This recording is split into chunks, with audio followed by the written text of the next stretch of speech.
आश्रय। साधन को चाटने में देर नहीं लगती माया को, एक बार में ही चट कर जाए पूरा साधन। ऐसे ऐसे अपराधों की वृत्तियां प्रेरित करती कि एक अपराध से पूरा साधन चट जाए। साधु अवज्ञा तुरत भवानी, कर कल्याण अखिल कयानी। परम चतुर नटनागर आश्रयदाता अंदर से युक्ति प्रदान करते हैं, बच, इस युक्ति से बच। उन्हीं की माया है तो वही चाल जानते हैं बचाने की, इसीलिए कहते हैं मामेव ये प्रपद्यन्ते, केवल मेरी शरण में हो जाओ। माया तो इतनी प्रचंड है कि भगवान को भी भगवान मानने के लिए तुम्हारे हृदय में स्थान नहीं रखेगी, स्थान ही नहीं रखेगी, इतनी मलिन वृत्ति कर देगी, तभी तो दुर्गति कराती है। अगर थोड़ा भी भगवान का आश्रय है तो भगवान उससे बचाते हैं, इस माया के तूफान से उसे बचा लेते हैं। हृदय में पुनः वृत्ति जांच कीजिए इस बात की कि अपने आराध्य देव की जगह कोई वस्तु, व्यक्ति, स्थान तो नहीं ले रहा है, क्योंकि इसी आश्रय से आपको भगवत प्राप्ति होगी। हम प्रार्थना करते हैं, इस बात को देख लीजिए। सब साधन एक तरफ, आश्रय एक तरफ। भगवान आश्रय को देखते हैं, वो हृदय से होता है। अगर बाहरी चूक हो रही तो मेरे प्रभु बड़े कृपा निधान हैं। ध्यान दीजिए, राहत ना प्रभु चित चूक किए की, करत सुरत सवार हिए की। हृदय से इसने मेरा आश्रय लिया, बस। प्रभु का चित्त इस बात से पक्ष में आ जाता है उस उपासक के कि इसने मेरा आश्रय लिया है। राहत न चित्त प्रभु चूक किए की, चूक हो गई, गलती हो गई, प्रभु बिल्कुल क्षमा कर देते हैं उसको, क्योंकि आश्रित है, मेरी दुरंत माया है, जानते हैं, क्षमा कर देते हैं। यदि साधन बल है तो हिसाब आपको देना पड़ेगा। आश्रित हो तो आश्रयदाता संभाल लेंगे। बड़ा सूक्ष्म विषय आश्रय का है, भागवत में इसका वर्णन है। भक्ति का तो ये मूल है, भगवत प्राप्ति का ये सिद्ध स्थान है आश्रय, हृदय में। अवगुण करे समुद्र सम, गणत ना अपनो जान, ना गणत। अगर बड़े अपराध भी बन जाए तो मेरी स्वामिनी जी गणना ही नहीं करती, मानती ही नहीं। क्यों? मेरी चूक है, ये तो मेरे आश्रित है, आश्रित की चूक मेरी चूक। ऐसा हमारे आराध्य देव का स्वभाव है। मेरे शरणागत की चूक मेरी चूक। जय विजय ने रोक दिया, सनकादि ने शाप दिया। प्रभु आए और कहा मेरे सेवकों के द्वारा किया हुआ अपराध मैं क्षमा चाहता हूं। मैं स्वयं मानता हूं कि मेरे द्वारा ही अपराध हुआ, क्योंकि सेवक का अपराध स्वामी का माना जाता है। मानो स्वामी ने ही अपराध किया। हृदय भर आता है प्रभु की इस आश्रयदाता वृत्ति पर। जय विजय से कहा तुम चिंता मत करो, तुम 3 बार अवतार लोगे, हम 4 बार लेंगे। भगवान ने 4 बार अवतार लिया। रावण कुंभकर्ण भगवान राम रूप से अवतरित हुए। हिरणाक्ष हिरण्यकश्यप भगवान नरसिंह वाराह रूप से प्रकट हुए। वाराह रूप से हिरणाक्ष को परमधाम, नरसिंह रूप से हिरण्यकश्यप को शिशुपाल दंतवत श्री कृष्णचंद्र जी के रूप में 4 अवतार लिए। तुम चिंता मत कर। भगवद आश्रय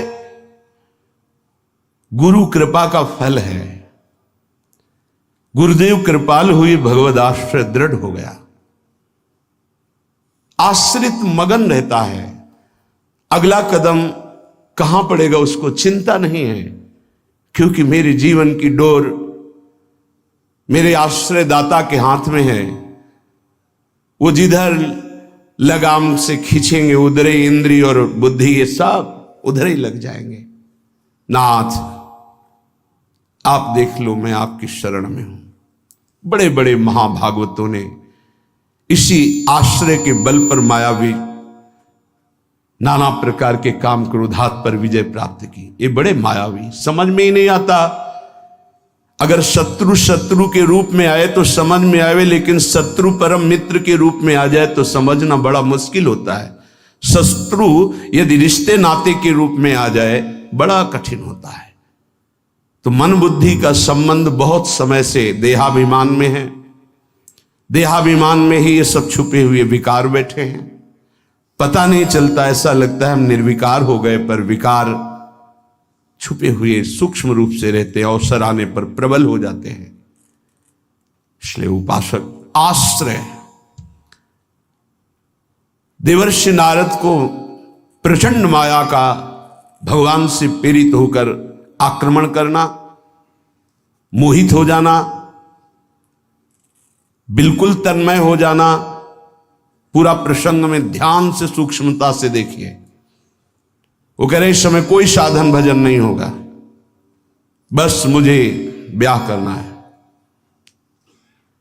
लेकिन उस समय भी आश्रयदाता की स्मृति नहीं गई। ये आश्रय जोर का होता है। विचार किया कि मेरा हितैषी कौन, बोले हरि। ये महाभागवत की स्थिति को बार बार प्रणाम है कि ऐसी प्रचंड माया के बीच में भी आश्रय नहीं भूले और एकांत होकर पुकारा, प्रभु पधारिए, हरिए सामने। कहा नाथ हृदय से प्रार्थना करता हूं, जे ही विधि होए नाथ हित मोरा, करो सुबेगी दास में तोरा। बलिहारी है। ऐसी प्रचंड मलिन माया के आक्रमण में भी अपने स्वामी को नहीं भूले, आश्रय हृदय में बहुत जोर का। तो स्वामी ने कहा जे विधि हुई है परम हित। तुम हित की बात कहते हो? नारद, मैं अपने भक्त को कभी पतन के मार्ग में नहीं जाने देता। चाहे जितना उसका उपहास कराना पड़े, विरोध कराना पड़े, मैं ये सब सह लूंगा कि मेरे भक्त का उपहास हो रहा है, निंदा हो रही है, अपमान हो रहा है, पर मैं उसे पतन के गर्त में नहीं जाने देता। जाओ, जे विधि हुई है परम हित नारद सुनो तुम्हारा परम हित जिसमें होगा वही मैं करूंगा। और वही किया प्रभु ने, परम हित कर दिया। इसलिए आश्रय, आश्रित को किसी भी तरह से कोई भी परास्त नहीं कर सकता। खास बात यह है, जहां किसी ने आश्रित को यह देखा कि इसमें तो ना तप है ना बल है, तो वो ये नहीं देख पाया कि आगे तो आश्रित दिखाई देता लेकिन गोद में बैठा है आश्रयदाता की। 5 वर्ष के प्रहलाद जी का चमत्कार कोई साधन भजन नहीं था। 5 वर्ष की तो आयु है, क्या साधन भजन है?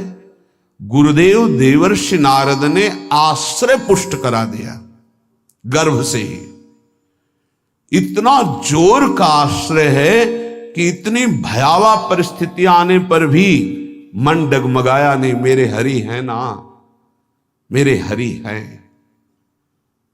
मैं उनकी गोद में हूं, वो कण कण में है। क्या दिव्य आश्रय! इसीलिए सारी दिव्यता प्रहलाद जी के जीवन में पाई गई। गुरुदेव नारद जी से पहले उनका स्मरण होता प्रहलाद, फिर नारद। प्रहलाद नारद पराशर पुंडरीक व्यासंबरी सुख सौनक भीष्मदाल ध्यान। सबसे पहले भक्तराज प्रहलाद जी का नाम, क्योंकि 5 वर्ष की अवस्था में निष्काम धर्म की चरम सीमा में आश्रय की भारी स्थिति में प्रहलाद जी को पाया गया।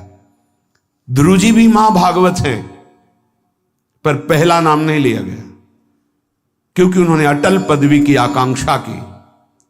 निष्काम धर्म की चरम अवस्था प्रहलाद जी की। नरसिंह भगवान प्रकट हुए और पूरी लीला करने के बाद प्रहलाद जी को गोद में बैठाल के कहते, मेरी आज्ञा है, आप वरदान मांगो। हाँ प्रभु, आपकी आज्ञा का पालन करने के लिए वरदान मांगता हूं कि मेरे हृदय में कुछ मांग ही न रह जाए। ये क्या वरदान? मेरे हृदय में कुछ मांग ही न, आपको पाने के बाद अब क्या मांगू, क्या पाऊं? आश्रय, दृढ़ आश्रय, ये देहाभिमानी की समझ में नहीं आएगा। भगवद आश्रय, हृदय से आर्त भाव से जितनी दिव्यता वो सब आश्रय में विराजमान रहती है।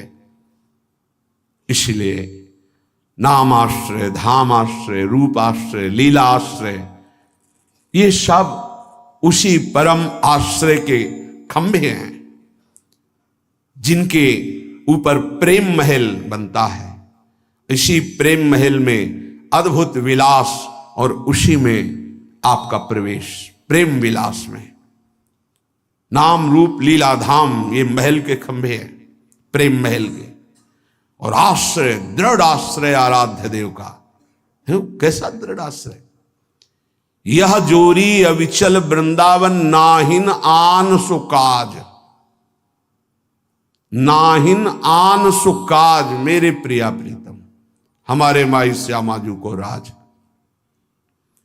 देखो आश्रय, मेरे प्राणनाथ श्री श्यामा शपथ करो तृण छिए, कसम खा के कहता हूं, हृदय में केवल श्यामाजू का आश्रय।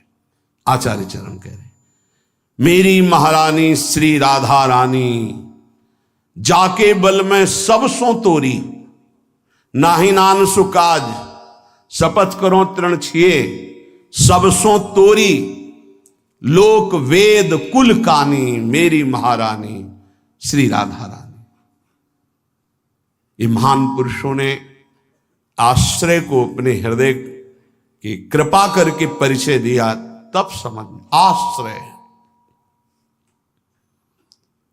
सच्ची कहते हैं, आश्रय एकमात्र आश्रय नहीं। ऐसी धूल भरी आंधी कि तुम समझे नहीं पाओगे कि साधन कर रहे हो कि असाधन कर रहे हो। बहुत सावधानी की जरूरत है, क्योंकि चित्त द्रवित हो जाता है। द्रवित चित्त में जो भी संस्कार डालोगे बहुत जोर के होते हैं। जैसे मोम को पिघला दिया जाए, फिर उसमें जो छाप लगाई जाए वो बहुत जोर की लग जाएगी। चढ़ के मैन तुरंग पर चलिबो पावक माही, प्रेम पंथ अति कठिन है, सबको निबहत नाही। जैसे मोम के घोड़े पर बैठकर आग से निकलना हो तो कैसा खतरनाक खेल है, ऐसे द्रवित हृदय से विषयों को पार करना है। कोई भी आकर्षण, कोई भी व्यक्ति वस्तु स्थान अपना अधिकार बना सकता है हृदय में, क्योंकि द्रवित हृदय, एक बार छाप लग गई तो द्रवित हृदय की छाप को मिटाना बहुत कठिन होता है।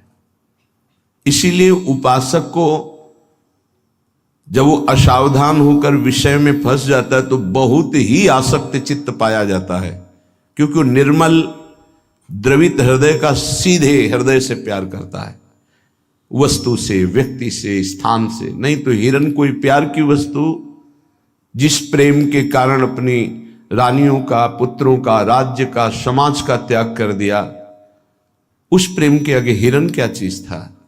पर द्रवित हृदय, छाप लग गई, अगला जन्म हिरण का हुआ। द्रवित हृदय उपासक का होने लगता है। मलिन हृदय की छाप तो मिटाई जा सकती है, ये सूक्ष्म विषय है। विषयों में खेल रहा है, कोई भगवान से मतलब नहीं, तो जब जगेगा तो उसका हृदय साफ किया जा सकता है। जब ज्ञान होगा, उसको सत्संग मिलेगा तो सुधार बड़ी तीव्रता से हो जाएगा, यदि कुसंग ना हो तो। लेकिन यदि उपासक का हृदय आसक्त हो जाए तो बहुत ही उसमें विचित्रता पाई जाती है। जैसे द्रवित हृदय किसी रूप में फंस जाए, शरीर में फंस जाए, वस्तु में फंस जाए, उसकी एक विलक्षणता होगी उपासक की। जैसे वो प्रभु की तरफ चला था वैसे ही विषयों में अनन्य होकर के चलने लगेगा।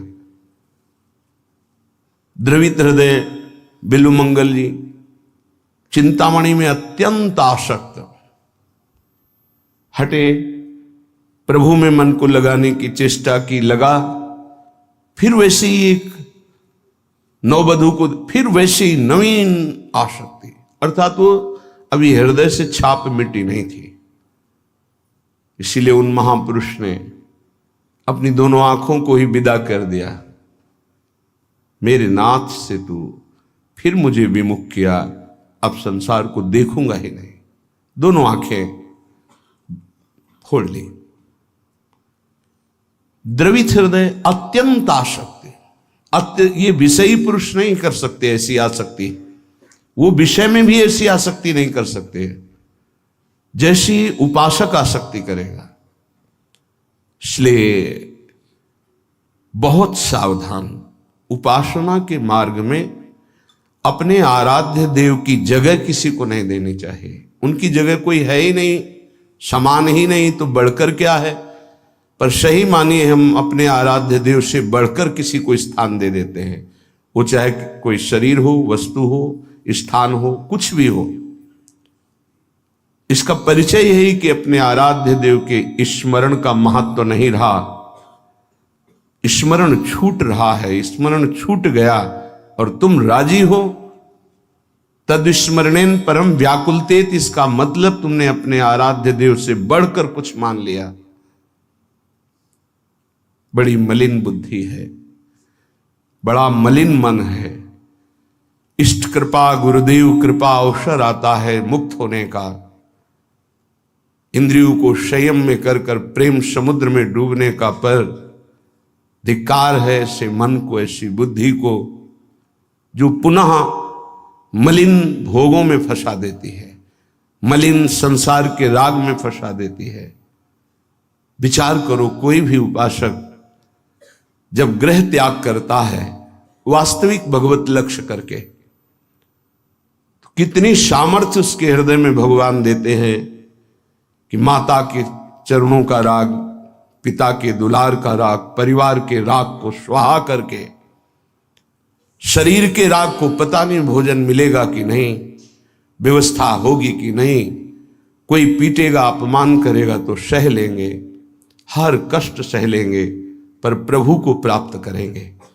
हृदय का लक्ष्य ये होता है हर उपासक के, जो गृह त्यागी होता है, जो वैराग्यवान होता है, जो भगवत मार्ग का निश्चय करने वाला होता है, इतना सुंदर दृढ़ संकल्प करने वाला, फिर किस वस्तु व्यक्ति स्थान का महत्व रखता है? किसी का नहीं। तो फिर क्यों आसक्त हो जाता है? बड़ी लंबी लंबी यात्रा करके भगवत मार्ग की, फिर किसी क्षुद्र विषय में विश्राम मानने लगता है, मनोरंजन करने लगता है। जहां दिन प्रतिदिन वैराग्य बढ़कर के उपरति की स्थिति में आना चाहिए, वहां वैराग्य घटकर राग की स्थिति में आ गया। किसी वस्तु, व्यक्ति, स्थान की प्रियता ने अधिकार कर लिया हृदय में, ये भारी विडंबना, माया का प्रबल आकर्षण। बड़े कृपा पात्र हैं, उनके चरणों की वंदना करता हूं जो उपासक अपने आराध्य देव की जगह किसी को नहीं देते, अपने आराध्य देव के समान किसी को नहीं समझते, अपने आराध्य देव के लिए सर्वस्व त्रिभुवन के पद भोगों का त्याग कर देते हैं। सतरति सतरति सा लोकान तारयति, वो तर जाते हैं, वो लोगों को तार देते हैं। ऐसे महापुरुष बिरले होते हैं। भगवत कृपा से जो मार्ग मिला है वही मार्ग है। मम भक्ति युक्तो भुवनम पुनातु, मेरी भक्ति से युक्त हृदय वाला संपूर्ण लोकों को पावन करने की सामर्थ्य रखता है। चूक अपने लोगों से अब ये नहीं होनी चाहिए कि आराध्य देव की जगह किसी को दे दे। इसे बैठा लीजिए हृदय में। हृदय इतना ताला लगा के रखिए सुरक्षित कि हृदय में आराध्य देव की जगह कोई ले ना पावे। विश्वास कीजिए, बहुत प्रचंड भगवान की माया है, उन्हीं की है, इसलिए वो इतनी समर्थ है कि उनके स्थान में किसी को भी बैठाल सकती है। बहुत से नीच नीच वृत्ति को, बहुत से नीच नीच वृत्ति को, विश्वास कीजिए इस बात पर। अगर भगवान का आश्रय है तो साधु समागम मिलेगा और आपकी चूक का तत्काल सुधार होगा, तत्काल सुधार होगा। पर यदि अहंकार युक्त साधन रहा है तो लंबे समय तक तुम्हें जलना पड़ेगा। जब तक अहंकार गलित होकर आर्त भाव से पुकारोगे नहीं कि नाथ मुझे बचा लो, तब तक ये माया पछाड़ती रहेगी। ये हम पढ़ी लिखी बात नहीं कह रहे, ये संतों के हृदय की बात कह रहे हैं, ये साधकों के हृदय की बात कह रहे हैं। जो हृदय में चिंतन हुआ उसकी बात कर रहे हैं। अगर हृदय को तन्मय किया जाए तो पूरे विश्व ब्रह्मांड में जितने हृदय, सब हृदय की बात हृदय में आ जाएगी। जैसे ध्रुव जी ने अपनी प्राणवायु बंद की तदात्म भाव से, तो संपूर्ण विश्व की चराचर जीवों की वायु अवरुद्ध हो गई, क्योंकि परमात्मा हृदय में विराजमान है। जो उसको जागृत कर लेता है तदात्म भाव से, जो पूरे विश्व को अनुभव करा सकता है। इसलिए मम भक्ति युक्तो भुवनम पुनातु। उपासक आश्रय से भगवत प्राप्ति होती है। इतना दृढ़ आश्रय, अन्य अवलंबन न हो, अन्य आश्रय न हो। जब तक शरीर का आश्रय रहता है तो देहाभिमान स्फुरित होता है, देहाभिमानी सोचता है कि अगर हम भगवान का आश्रय लिए तो हमारा साधन छूट जाएगा, क्योंकि साधन से देहाभिमान की पुष्टता होती है। मैं करता हूं, अहंकार विमूढ़ात्मा करता हमिति मन्यते। और जब हम आश्रय पर चित्तवृत्ति देते हैं, निरंतर उनका चिंतन, निरंतर सेवन, निरंतर गायन, निरंतर आश्रय, तो अभिमान गलित होता है। ये आंतरिक युक्ति है। अभिमान न रहे तो किसी विकार की ताकत नहीं कि हृदय में प्रवेश कर जाए। भ्रम तभी माया पैदा करती है जब अभिमान होता है। गरुण महाज्ञानी गुण राशि, महान ज्ञानी भगवान के वाहन, जिनके पंखों से सामवेद की ध्वनि निरंतर होती रहती है, उनको भ्रम हो जाना बड़े आश्चर्य की बात है। भगवान के नित्य सेवक, नित्य दास जब हरि विराजमान होते हैं तो उनके पंखों से सामवेद की स्तुति होती रहती है। परम पवित्र, उनके हृदय में भ्रम हो जाना, ये श्री भगवान है, जिनको एक निशाचर नागपाश में बांध देता और मैं मुक्त करता हूं, उस समस्त जगत को मुक्त करने वाले प्रभु है। नहीं, कैसे प्रभु हो सकते हैं? इनकी तो दशा में देख रहा हूं, नागपाश में कैसे पीड़ित हो रहे हैं। भ्रम हो गया। क्यों भ्रम हुआ? परम ज्ञानी भगवान शंकर उमा जी से कहते हैं, कीन होश कबहूं अभिमाना, सुख होवन चाह कृपा निधाना।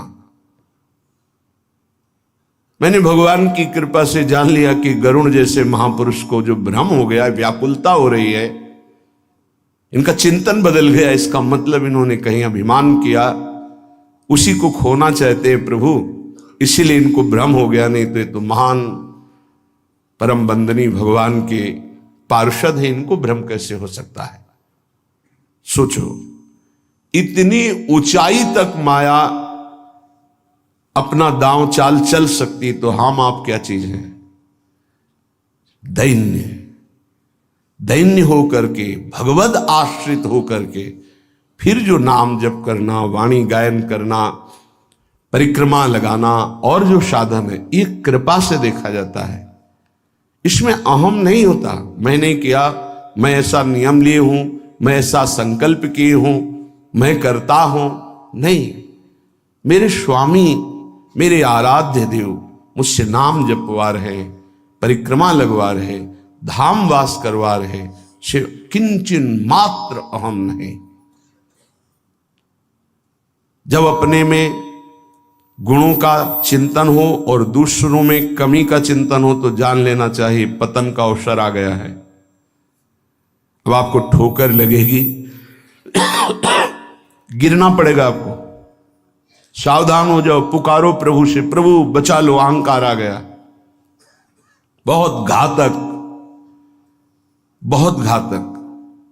अपने में गुण का चिंतन होने लगे, दूसरे में कमी का चिंतन होने लगे, तत्काल अपने आराध्य देव को पुकारो, आश्रयदाता को, नाथ बचा लो, अहंकार आ गया। ये अहंकार का परिचय है। लेकिन हम इतने मंद बुद्धि के हैं कि हम निंदा भी कर लें तो प्रभु से पुकारते रहें, बचा लो। इसका कारण प्रभु का आश्रय नहीं है। जो हम आश्रय आश्रय चिल्लाते हैं उसको समझिए, प्रभु का आश्रय नहीं है, गुणों का आश्रय है। और जितने भी गुण हैं वो मायाकृत हैं। गुण मानी संसार और सकल गुण प्रीत बिनु, बहुत धरत सिरभार, श्री हरिवंश कृपा बिना।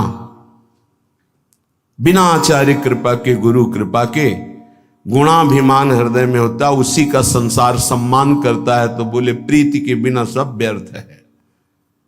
आश्रय से प्रीति होती, प्रीति से दृढ़ आश्रय होता है। उपासक हृदय में देखता रहे कि जिनके हम आश्रित हैं उससे बढ़कर कोई ना हो, तो पड़े रहोगे तो भगवत प्राप्ति हो जाएगी। हमारे शब्द को बहुत बिना किसी तर्क के, क्यों में के इसे स्वीकार कर लो। यदि आश्रय दृढ़ है हरि का, एक ही उपाय से माया से मुक्त होने की बात भगवान ने कही। मामेव ये प्रपद्यन्ते माया मेताम तरन्तिते, इसमें कोई दूसरा शब्द नहीं बोला। ऊपर के श्लोक की पंक्ति में बताया अपनी माया की महिमा कितनी दुरत्य है, दुरंत है, प्रचंड है। दैवी हेषा गुणमयी मम माया दुरत्या। और उसके नीचे की पंक्ति में बताया उपाय उससे मुक्त होने का। मामेव ये प्रपद्यन्ते, बस माया में ताम तरन्ते, मेरे आश्रित। अभी ये आश्रय कैसे दृढ़ होता है तो उपाय बताया जाता है। आप ऐसे रहो, आप ऐसे चलो, आप नाम जप करो, आप वाणी जी गायन करो, आप ऐसे सेवा करो, इससे आपका आश्रय दृढ़ होगा। भगवत प्राप्ति आश्रय से होती है। विश्वास कीजिए, आश्रय से। यह गुण साधनते नहीं हुई, सर्वेषु साधन वरेषु चिरम निराशा। खास बात, आशा आश्रय दाता से है। आशास्य दास्यम वृषभानुजायास। हमारी आशा स्वामिनी जी से है। हमारा बल साधन नहीं, मेरे बल से वृंदावन रानी आश्रय दाता हमारा बल है। फिर हम साधन भजन क्यों करें? क्यों करना और करना, ना करना और करना, ये अब तुम्हारा विषय ही नहीं। तुम तो आश्रित हो। अब जोई कहां करें हम सोई, आयुष लिए चले निज दासी, ये आश्रित है। उपासक समझे, आश्रय के समान कोई भी साधन नहीं है। इससे श्रेष्ठ कोई भी साधन नहीं। आश्रय, भगवान एकमात्र आश्रय को देखते। आश्रय, अगर अंदर से भगवद आश्रय है तो माया विशेष विशेष प्रकार की चालें चले, तो परम खिलाड़ी नटनागर प्रभु उसके हृदय में बैठकर बचाव पक्ष की युक्तियां देकर बचा लेते हैं।